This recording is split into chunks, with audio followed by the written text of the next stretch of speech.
Brock Lesnar dihajar habis sama Obafemi. CM Punk serang Roman Reigns tiba-tiba. Io Sky tolong Stephanie Fekir dari The Judgment Day. Dan masih banyak lagi. Selamat datang di Extra Raw, di mana kita akan nge-recap dan nge-review episode Raw hari ini tanggal 17 Maret 2026. Raw hari ini dibuka sama Seth Rollins yang langsung masuk ke ring. Dia bilang kalau dia yang nyiptain The Vision, jadi dia yang bakal ngehancurin itu semua. Seth ngasih peringatan keras buat siapapun yang bersekutu sama Paul Heyman. Pokoknya siapapun yang ada di samping Heyman bakal dia sikat. Terus Paul Heyman nongol. Heyman gak mau kalah, tiba-tiba dia bawa Brock Lesnar. Brock langsung ngamuk, ngesuplex anak buahnya Seth sampai berantakan di dekat barikade. Pas masuk ring, dia lanjut kasih German suplex berkali-kali dan nutup aksinya dengan F5 ke salah satu anak buah Seth itu. Pas ring udah bersih, tinggal ada Brock sama Seth doang. Tiba-tiba lampu arena mati dan muncullah Obafemi. Oba masuk ke ring dan nyamperin Lesnar. Pas Rollins milih buat keluar ring, Oba langsung ngangkat Lesnar dan kasih Fall from Grace. Oba berdiri tegak di atas Lesnar sambil pose di bawah logo WrestleMania. Sementara Lesnar milih buat cabut dari ring. Pembukaan Raw tadi gokil banget sih, aku suka banget. Cara mereka nge-book segmen itu sempurna, apalagi pas lihat Obafemi bisa dominan lawan Brock Lesnar di pertemuan pertama mereka di Raw. Ini benar-benar ngebangun suasana buat match mereka ke depannya, dimana mungkin nanti gantian Lesnar yang dapat keunggulan. Cuma ya, aku agak kurang srek aja lihat Seth Rollins harus berurusan sama remah-remah dari The Vision yang levelnya di bawah dia. Tapi ya mau gimana lagi kan, mungkin Bron Breakker bakal balik segera buat lawan Seth di WrestleMania. Masuk ke pertandingan pertama di Raw hari ini antara El Grande Americano yang ditemenin Rayo sama Bravo lawan si original El Grande Americano. Di awal pertandingan si original langsung tancap gas pakai running leger kick sama back body drop. Tapi ya gitu, gara-gara digangguin sama Rayo dan Bravo, El Grande Americano jadi bisa ambil alih kendali. Si original nggak nyerah, dia balas pakai Dragon Screw sama Northern Light Suplex. Dia juga sempat kasih 2 kali German Suplex plus Exploder Suplex sebelum terbang nerjang lawan-lawannya di luar ring. Pas balik ke ring, keduanya adu jotos seru banget. Nah, pas udah mau beres, si Bravo coba ngasih plat besi ke El Grande Americano, tapi sempat digagalin sama si original pakai German Suplex. Pas wasit lagi ribet ngurusin Rayo, si Bravo diem-diem masukin plat besi ke dalam topeng El Grande. Pas si original mau kasih top rope headbutt, kepalanya malah kena plat besi itu dan langsung tepar. El Grande pun langsung ngepin untuk memenangkan pertandingan.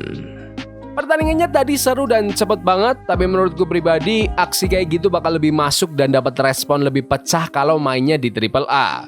Ini cara yang oke buat lanjutin perseteruan mereka, tapi aku jadi mikir, apa mereka bakal tarik terus cerita ini sampai WrestleMania, topeng versus topeng gitu. Aku nggak tahu sih apa itu rencananya, tapi kalau emang beneran gitu, menurutku bakal keren.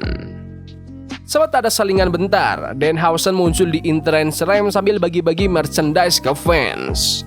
Terus ada video paket dari Liv Morgan yang bahas soal Finn Balor sama Judgment Day. Liv bilang kalau nendang Balor itu emang rencana dia, dan menurut dia The Judgment Day itu sekarang jauh lebih kuat. Dia pamer kalau Dominic Mysterio megang gelar Triple A Mega Championship, jadi McDonald udah bebas dari pengaruh Finn Balor, dan Raquel Rodriguez lagi ngejar gelar juara baru. Liv nutup videonya dengan pede, bilang kalau dia bakal jadi Women's World Champion di WrestleMania nanti. Gak lama kemudian ada mobil mewah datang dan Roman Reigns turun dari situ.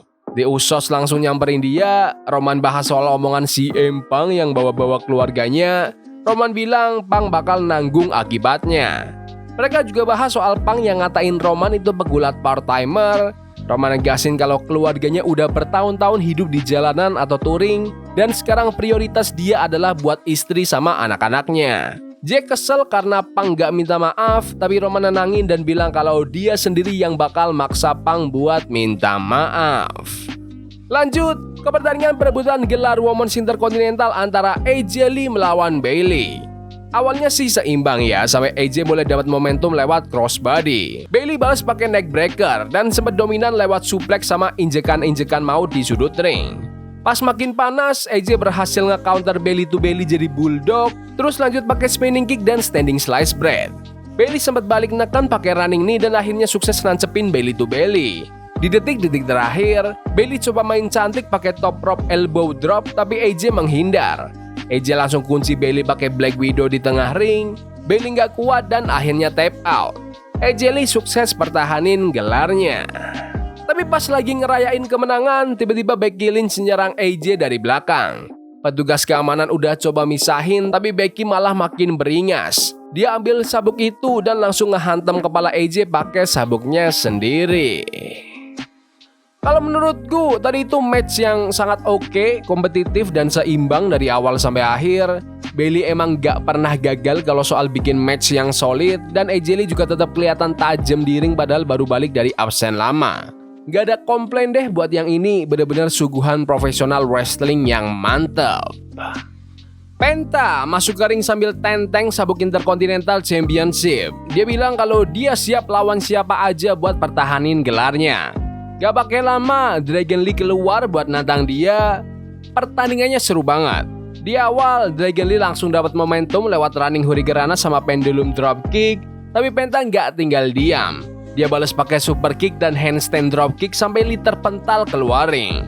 Keduanya bahkan sempat adu terbang. Pas sudah masuk ke fase akhir, Lee sempat kasih Styles Clash, tapi Penta balas lewat Penta Driver.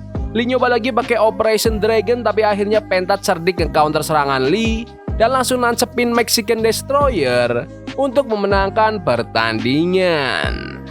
Wah, ini sih match yang luar biasa. Temponya kencang banget, ya emang udah ketakar sih ya kalau dua luchador veteran yang skillnya dewa kayak mereka ketemu di ring. Chemistry mereka dapat banget, nggak heran juga sih soalnya gaya main mereka emang mirip. Aku ngerasa WWE sengaja ngelepas mereka buat main bebas biar bisa nyajiin tontonan yang benar-benar menghibur.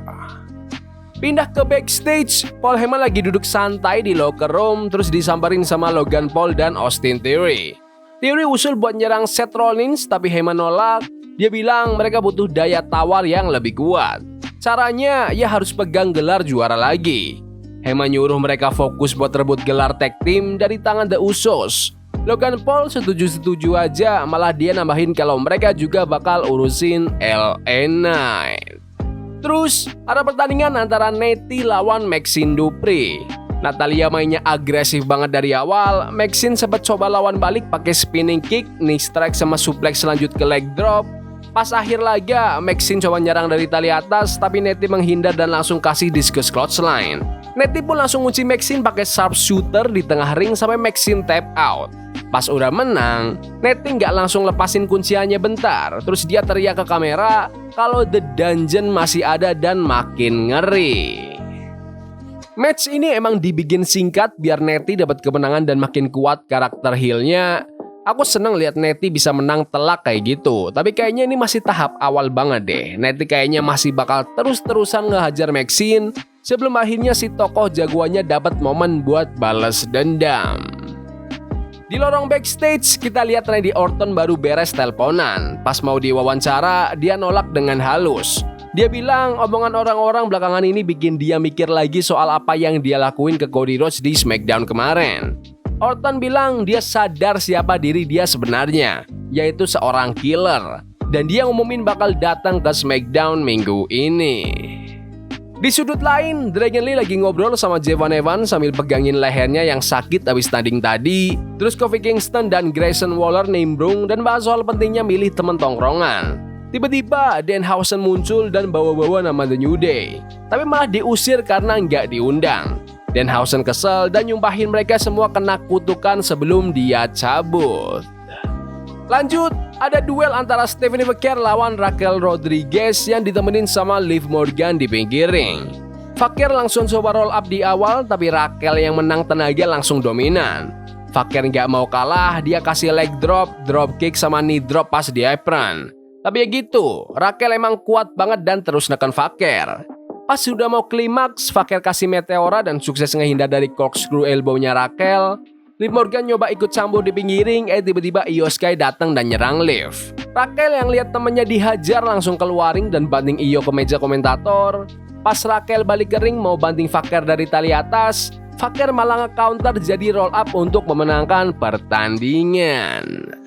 Kemenangan Stephanie Faker emang udah ketebak, tapi momen Io Sky tadi kerasa agak random gak sih? Soalnya mungkin Io lagi nggak dipasangin sama Rhea Ripley, jadi dia butuh sahabat baru. Gak ada yang salah sih, cuma menurutku ending yang terlalu rame tadi agak sedikit ganggu fokus dari kualitas matchnya. Masih di belakang layar, Bayley disamperin sama Lyra Valkyria yang nawarin bantuan biar mereka bisa bareng-bareng ke WrestleMania. Tiba-tiba Asuka sama Kairi Sane datang nantangin, bawa-bawa kejadian minggu lalu dan ngasih peringatan biar mereka jangan macem-macem. Habis orang-orang Jepang itu cabut, Bayley sama Lyra sepakat buat ngejar gelar tag team dan mau ngomongin ini ke Adam Pearce. Di tempat lain, Jimmy sama Jey Uso ketemu sama LA Knight. Knight nyindir soal nama mereka yang disebut-sebut sama Rollins dan juga soal aliansi mereka sama Roman Reigns. Jimmy sih nanggepin santai, tapi Jey kayaknya malas ngomong banyak dan mereka langsung pisah jalan. Waktunya main event. Roman Reigns masuk ke ring dengan gaya bosnya. Terus CM Punk datang bawa sabuk World Heavyweight Championship-nya, keliling ring sambil nyapa penonton yang rame banget. Dua orang ini adu bacot di tengah ring soal rivalitas mereka dan rencana match gelar juara nanti.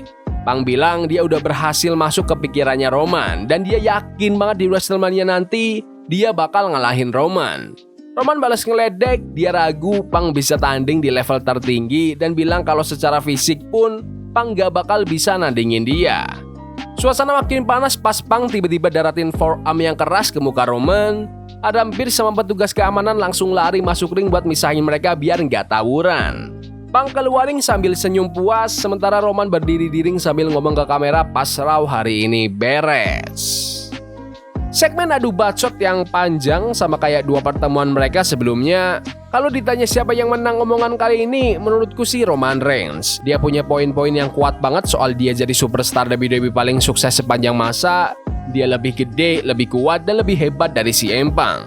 Tapi ya, para pembela CM Punk pasti bakal bilang kalau Punk bisa ada di posisinya sekarang karena hatinya yang gede dan semangat pantang menyerahnya. Itulah karakter Punk sebagai babyface yang bikin fans cinta banget sama dia. Mereka sukses ngebangun promo ini karena kerasa personal banget, kayak dua orang yang emang aslinya saling gak suka. Ini emang yang kita mau buat main event di WrestleMania. Jujur, aku enjoy banget sih nonton episode Raw kali ini. Aksi-aksinya oke semua, meskipun menurutku nggak ada satu match yang bener-bener spesial banget dibanding yang lain. Terus, divisi cewek juga dapat porsi banyak banget di sepanjang acara. Bayangin aja ada 3 match dari total 5 pertandingan yang ada. Nah, kalau soal segmen Mbak Femi sama Brock Lesnar sebenarnya konsepnya simple banget sih, tapi eksekusinya dapat.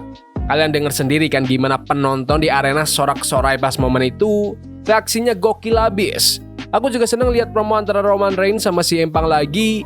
Pokoknya secara keseluruhan episode Raw kali ini bener-bener mantap lah. Tapi menurut kalian gimana Raw hari ini?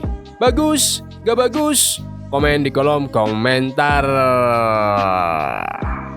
Ya udah gitu aja video hari ini. Jangan lupa like dan subscribe ke channel ini karena gue pengen 20.000 subscribers di bulan ini. Tolong bantu. Yes boy, see you. Love is a game we play incognito. Forbidden fire on Nico. Bunny for love we can hold. I wish we were